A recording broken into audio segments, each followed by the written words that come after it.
औज़ुबिल्लाहिमिनश्शैतानिर्रजीम बिस्मिल्लाहिर्रहमानिर्रहीम। अस्सलाम वालेकुम दोस्तों, मैं हूं मोहसिन रफ़ा और आप लोग देख रहे हैं 24/7 टीचर्स ऑनलाइन यूट्यूब चैनल। दोस्तों, क्लास चल रही है हमारी बिजनेस मैथमेटिक्स एंड स्टैटिस्टिक की और आज उस सीरीज का हमारा 27वां लेक्चर है। दोस्तों, आपको याद है पिछली 3-4 क्लासेस से हम लोग पढ़ते आ रहे हैं स्टैटिस्टिक को। ये भी इंशाल्लाह जब मैं आपको पढ़ाऊंगा तो आप कहेंगे कि ये बिल्कुल ही आसान सब्जेक्ट है और इंशाल्लाह जैसे मैं आपको समझा रहा हूं तो आपको समझ भी आ रही होगी।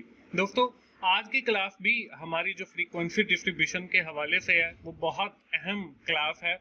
अक्सर पेपर में भी इसमें से क्वेश्चन आ जाता है, तो इसलिए आज की क्लास भी आपने बड़ी गौर और तसल्ली से समझनी है। चलिए दोस्तों, आज की क्लास शुरू करते हैं, लेकिन उससे पहले हम लोग ये देख लेते हैं कि हमने पिछली क्लास के अंदर क्या पढ़ा था। दोस्तों, हम पिछली 1-2 क्लासेस से डेटा रिप्रेजेंटेशन की बात कर रहे हैं, तो हमने देखा कि कैसे हम डेटा को रिप्रेजेंट करते हैं with the method of stamp and leaf display method के थ्रू। ये मेथड जो है हमें जॉन ने दिया कुछ मेथड्स के बाद, जिसका डिसएडवांटेज था, और फिर जॉन ने हमें ये स्टैम्प लीफ का मेथड दिया।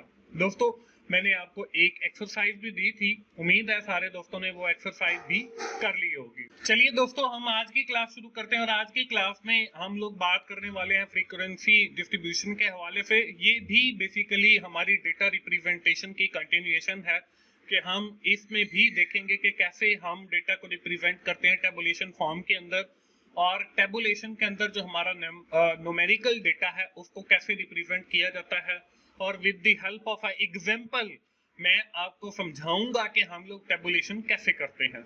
तो चलिए दोस्तों, हम आज की क्लास शुरू करते हैं और सबसे पहले ये देखते हैं कि टेबुलेशन बेसिकली होती क्या है।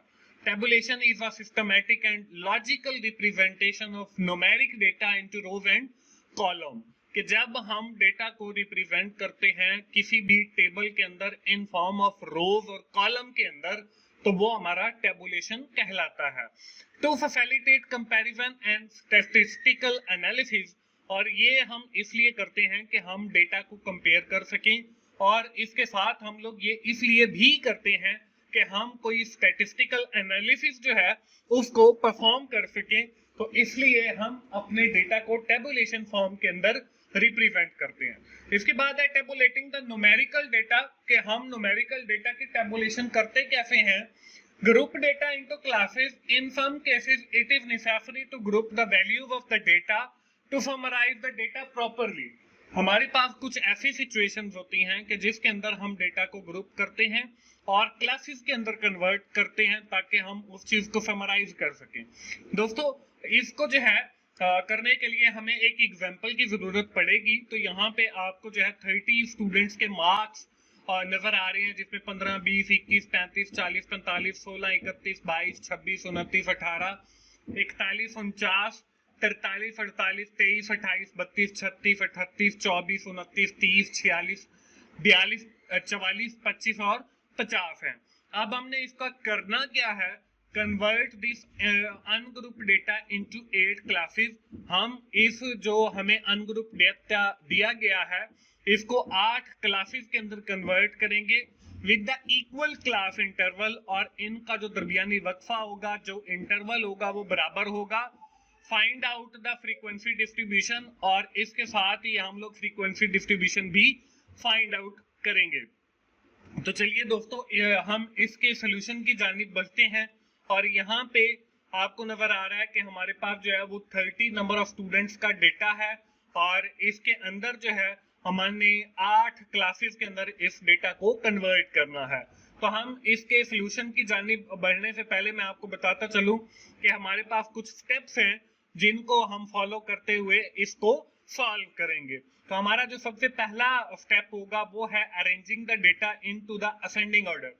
असेंडिंग ऑर्डर के बारे में मैं आपको पहले भी बता चुका हूं कि हम लोग जो है इसको एक खास तरतीब से लिखेंगे, यानी कि सबसे छोटा नंबर सबसे पहले, फिर उससे बड़ा, फिर उससे बड़ा, फिर उससे बड़ा, यानी कि सीक्वेंस के अंदर जैसे मैं आपको कहूं कि 1, 2, 3, 4, 5, और ये हमारा जो है असेंडिंग ऑर्डर। इसी तरह अगर हम मिक्स ऑर्डर या डिसेंडिंग ऑर्डर, मिक्स ऑर्डर की बात करें तो देखें यहाँ पे ऑलरेडी मिक्स ऑर्डर के अंदर है, देखें सबसे पहले 15 है, फिर 20 है, फिर उसके बाद देखें आगे 16 आ गया, फिर 18 आ गया, तो एंड पर 50 है। तो ये हमारा मिक्स ऑर्डर है। अगर इसी तरह हम डिसेंडिंग ऑर्डर की बात करें तो डिसेंडिंग ऑर्डर में हमारे पास सबसे पहले बड़ा अदद होता है, यानी कि 50 आएगा, फिर 49 आएगा, फिर 48 आएगा, तो ये हमारा डिसेंडिंग ऑर्डर होगा। तो हमने सबसे पहले इसको अरेंज करना है असेंडिंग ऑर्डर के अंदर। तो यहाँ पे देखें मैंने इसको अरेंज कर दिया है कि सबसे पहले 15 आ गया, फिर 16, 18, 20, तो इसी तरह देखें हम बढ़ते चले जाएंगे और आगे हमारे पास देखें 46, 48, 49 और 50 आ गया। इसके बाद हमारे पास जो सेकंड स्टेप होगा वो क्या है, identify the smallest and the largest measurement या value in the data set. अब इसके अंदर हमने ये फाइंड आउट करना है कि सबसे छोटा जो अदद है हमारे पास वो क्या है डिजिट, और जो सबसे बड़ा डिजिट है वो क्या है। देखिए यहाँ पे हम ने जो एग्जांपल लिया है, स्मॉलेस्ट वैल्यू जो है इसको x0 कहते हैं और जो लार्जेस्ट वैल्यू है इसको m यानी कि मैक्सिमम वैल्यू आ गया। अब देखिए हमारे पास जो smallest value in the data given set वो 15 है और जो हमारे पास लार्जेस्ट वैल्यू है वो हमारे पास 50 है। इसी तरह हम आगे बढ़ेंगे और आगे हमारा जो तीसरा स्टेप है उसके अंदर देखें find the range which is defined as the difference between the largest value and the smallest value। हमने रेंज को फाइंड आउट करना है। ये रेंज हमारे पास कहां से आएगी कि हमने जो स्मॉलेस्ट एंड लार्जेस्ट वैल्यू ली है उन दोनों का जो डिफरेंस होगा वो हमारी रेंज होगी। तो यहाँ पे देखिए हमारे पास xm माइनस x0 यानी कि largest value minus smallest value, तो 50 में से हमने 15 को माइनस किया तो 35 जो है वो हमारे पास रेंज आ गई। इसके बाद हम आगे बढ़ेंगे स्टेप नंबर 4 की जानिब। तो यहाँ पे हमने defined the number of classes into which the data is to be grouped, कि हमने नंबर ऑफ क्लासेस बतानी है कि जिनके अंदर हम डेटा को ग्रुप करेंगे। तो यहाँ पे हमें क्वेश्चन के अंदर ये बताया गया था कि हमने 8 नंबर ऑफ क्लासेस के अंदर जो है अपना जो डेटा है उसको ग्रुप करना है। तो ये हमारे पास देखिए आंसर जो है वो 8 आ गया। इसके बाद हमारा जो अगला स्टेप होगा स्टेप नंबर 5, उसके अंदर देखिए हमने फाइंड आउट करना है क्लास इंटरवल। अब क्लास इंटरवल हम कैसे फाइंड आउट करते हैं कि class interval is equal to range divided by class interval. अब देखिए रेंज हमने पिछले स्टेप 3 के अंदर फाइंड आउट किया जो कि 35 थी। हमारे जो क्लास इंटरवल है यानी कि वक्फा वो हमने फाइंड आउट करना है। तो यहाँ पे बेसिकली आना था नंबर ऑफ क्लासेस। तो नंबर ऑफ क्लासेस जो है वो 8 है, तो हम देखें 35 डिवाइडेड बाय 8 तो वो हमारे पास 4.375, अगर हम इसको राउंड करेंगे तो वो हमारे पास 4 आ जाएगा। इसके बाद हमारे पास जो अगला स्टेप है वो है स्टेप नंबर 6। तो हम डिसाइड करेंगे lower class limit of the lowest class where should we start. अब हम डिसाइड करेंगे कि हमारा जो सबसे लोएस्ट नंबर होगा वो कौन सा होगा जहां से हम अपनी क्लासेस जो है वो बनाना स्टार्ट करेंगे। तो हमारे पास गिवन डेटा सेट के अंदर सबसे जो लोएस्ट नंबर या लोएस्ट क्लास नंबर जो है वो 15 है और यही हमारी जो है लोअर क्लास लिमिट है। इसके बाद दोस्तों आगे हम बढ़ते हैं और आगे हम जाते हैं स्टेप नंबर अपने 7 की जानिब। तो यहाँ पे देखें स्टेप नंबर जो 7 है इसमें दिया हुआ है determine the lower class limit of the successive class by adding 4 successively. अब हम उसकी यहाँ पे लोअर की बजाय अपर आना था कि अपर लिमिट हम जो है वो सिलेक्ट करेंगे। लोअर लिमिट हमने सिलेक्ट कर ली है तो अपर लिमिट जो है वो हम उसके अंदर ऐड कर देंगे 4। तो यहाँ पे देखें 15 जो है वो हमारी जो क्लास लिमिट है वो लोअर है और हमने 4 उसके अंदर ऐड किया तो अपर लिमिट जो है वो हमारे पास 19 बन जाएगी।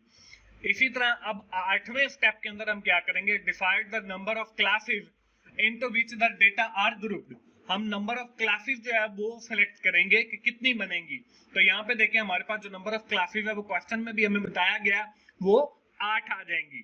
तो हम 8 क्लासेस के अंदर जो है वो डेटा को जो है वो सेट करेंगे। इसके बाद दोस्तों हम आखिरी जो हमारा स्टेप है स्टेप नंबर 9 उसकी जानिब बढ़ते हैं। अब यहाँ पे देखें हमने सबसे पहले जो है फ्रीक्वेंसी डिस्ट्रीब्यूशन के लिए सबसे पहले क्लासेस फाइंड आउट कर दिए हैं, फिर फ्रीक्वेंसी फाइंड आउट करनी है।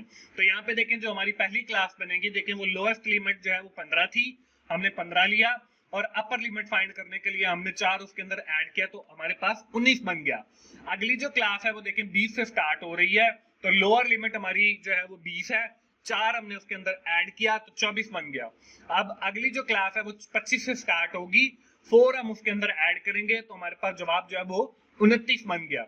इसी तरह अगली जो क्लास है वो 30 से स्टार्ट होगी, 4 हम उसके अंदर ऐड करेंगे तो हमारे पास जो है 34 बन गया। अगली क्लास हमारी 35 से स्टार्ट होगी और 4 हम उसके अंदर ऐड करेंगे, क्योंकि हम ये पीछे जो है किसी स्टेप के अंदर मैंने आपको सिखाया कि कैसे हमने क्लास इंटरवल जहां पे फाइंड किया वो 4 आया था, तो इसलिए हम बार बार अपनी जो लोअर लिमिट है उसके साथ 4 ऐड करते चले जा रहे हैं। अगली क्लास जो हमारी 40 है, उसके साथ हम 4 ऐड करेंगे तो वो 44 बन जाएगा। अगली क्लास हमारी 45 की है, इसके साथ 4 ऐड करेंगे तो वो 49 बन जाएगा।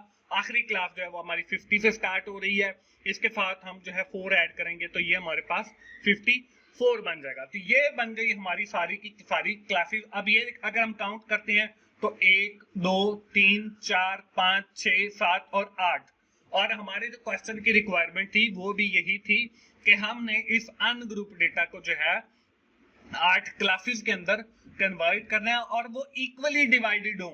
इक्वली डिवाइडेड का मतलब यहाँ पे ये है कि उनका जो क्लास इंटरवल है वो बराबर हो। और इसमें आप देखें 15 से 19, 20 से 24, 25 से 29, 30 से 34, इन सब क्लासेस के अंदर हमारा जो क्लास इंटरवल है वो 4 है और ये इक्वल है सारी क्लासेस। इसके बाद दोस्तों बारी आती है स्टेप नंबर 10 की, जिसके अंदर हम फ्रीक्वेंसी जो है वो फाइंड आउट करते हैं। अब यहाँ पे देखें हमारी जो पहली क्लास है वो 15 से लेकर 19 तक है। अब हम जाएंगे अपने डेटा सेट के ऊपर, तो यहाँ पे देखें 15 से लेकर 19 तक जो है इसके अंदर सिर्फ 15 आता है, यानी कि 15 आता है। तो यहाँ पे देखें इसके अंदर बल्कि यहाँ पे हमारा अरेंज डेटा नहीं आ रहा, तो यहाँ पे देखें 15 भी है, 16 भी है, 18 भी है और उसके बाद जो है 20 आता है। तो यहाँ पे देखें 15, 16 और 18 ये 3 नंबर हैं, तो हमारी जो फ्रीक्वेंसी होगी वो 3 आ जाएगी।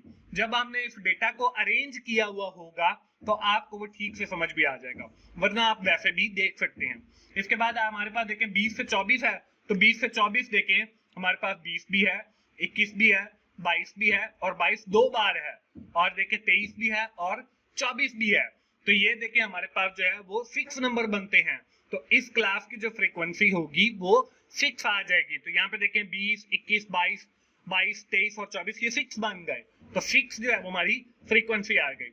इसके बाद अगली क्लास है वो हमारे पास 25 से 29 है, तो यहाँ पे देखें 25, 26, 28, 29 और 29, तो ये 5 नंबर्स बनते हैं, तो 5 जो है वो हमारी फ्रीक्वेंसी आ जाएगी। इसके बाद हमारी जो क्लासेस है वो 30 से 34 है, तो 30 से 34 के दरमियान देखें 30, 31, 32 यानी कि 3 नंबर आ रहे हैं, 3 डिजिट आ रहे हैं, तो हमारी जो फ्रीक्वेंसी होगी वो 3 आ जाएगी। इसके बाद अगली जो है वो हमारे पास 35 से 39 है, तो यहाँ पे देखें 35, 36 और 38 ये हमारे पास 3 नंबर हैं, तो ये हमारी 3 फ्रीक्वेंसी बन जाएगी। इसके बाद आगे जो है वो हमारे पास 40 से 44 है, तो ये हमारे पास जो है 40, 41, 42, 43 और 44 है, तो ये हमारे पास जो फ्रीक्वेंसी है 5 आ जाएगी। इसी तरह आगे जो है वो 45 से 49 है, तो यहाँ पे देखें 45 से 49 जो है 45, 46, 48 और 49, तो ये हमारे पास 4 नंबर बनते हैं, तो इस क्लास की जो फ्रीक्वेंसी है वो 4 आ जाएगी। इसी तरह अगर हम 50 से 54 को देखते हैं, तो ये हमारे पास देखें सिर्फ एक 50 है, उसके बाद 51, 52, 53, 54 कोई नंबर नहीं आता, तो इसकी जो फ्रीक्वेंसी है वो हमारे पास 1 आ जाएगी। दोस्तों इसी तरह जब हम इस फ्रीक्वेंसी को सम करते हैं, यानी कि 3 + 6 9, 9 और 6 15, 15 और 3 18, 18 और 3 21, 21 और 5 26 और 26 और 4 30 हमारे पास बन जाता है। तो ये हमारे पास जो है टोटल जो है फ्रीक्वेंसी आ गई। अब यहाँ पे दोस्तों हमारे पास जो क्लासेस हैं वो आ गई 8 और हमारी जो फ्रीक्वेंसी है वो बन गई। तो ये थी हमारी फ्रीक्वेंसी डिस्ट्रीब्यूशन। उम्मीद है आप लोगों को फ्रीक्वेंसी डिस्ट्रीब्यूशन की जो है वो समझ आ गई होगी। तो दोस्तों ये थी हमारी आज की क्लास। मैंने आपको बताया था कि बहुत अहम क्लास है, आप इसको बार बार जो है रिपीटेडली सुने ताकि आपको समझ आ सके। दोस्तों आज की क्लास हम यहीं पे खत्म करेंगे और आखिर में एक बार हम एक एग्जाम्पल की तरफ चलते हैं। यहाँ आपको एक एग्जाम्पल नजर आ रही है, आपने भी इसकी जो है वो क्लासेस कन्वर्ट करनी है अपनी मर्जी से जो है वो नंबर ऑफ क्लासेस लेनी है, क्योंकि यहाँ पे नंबर ऑफ क्लासेस जो है वो नहीं दी गई, क्योंकि हमारी एग्जाम्पल के अंदर नंबर ऑफ क्लासेस जो है वो 8 दी गई थी। तो यहाँ पे आप 4 नंबर ऑफ क्लासेस बनाना चाहें, आप 5 बनाना चाहें, इट्स डिपेंड ऑन यू। और आपने फिर उसकी फ्रीक्वेंसी डिस्ट्रीब्यूशन भी फाइंड आउट करनी है, जैसे मैंने आपको समझाई है। इसके बाद जो है हम आज की क्लास यहीं पे खत्म करेंगे और फिर जो है हम चलते हैं आखिर में एक बार क्विकली समराइज करते हैं। हमने बात की फ्रीक्वेंसी डिस्ट्रीब्यूशन की, और जिसको हम टेबुलेशन भी कहते हैं, जिसके अंदर हम अपना जो न्यूमेरिकल डेटा है इसको कन्वर्ट करते हैं इनटू रोज एंड कॉलम। दोस्तों आज की क्लास यहीं पे खत्म हुई। दोस्तों आखिर में मैं यही कहूंगा कि अगर आपको मेरी वीडियोस अच्छी लग रही हैं तो आपने लाइक कीजिए, अपने दोस्तों के साथ शेयर करें और कमेंट भी किया करें, और मेरा चैनल 24/7 टीचर्स ऑनलाइन सब्सक्राइब कीजिए ताकि मेरी हर आने वाली वीडियो आप लोगों तक पहुंच सके और आप उससे सीख सकें। दोस्तों मिलते हैं अगली बिजनेस मैथमेटिक्स की क्लास में, उस वक्त तक के लिए अल्लाह हाफिज।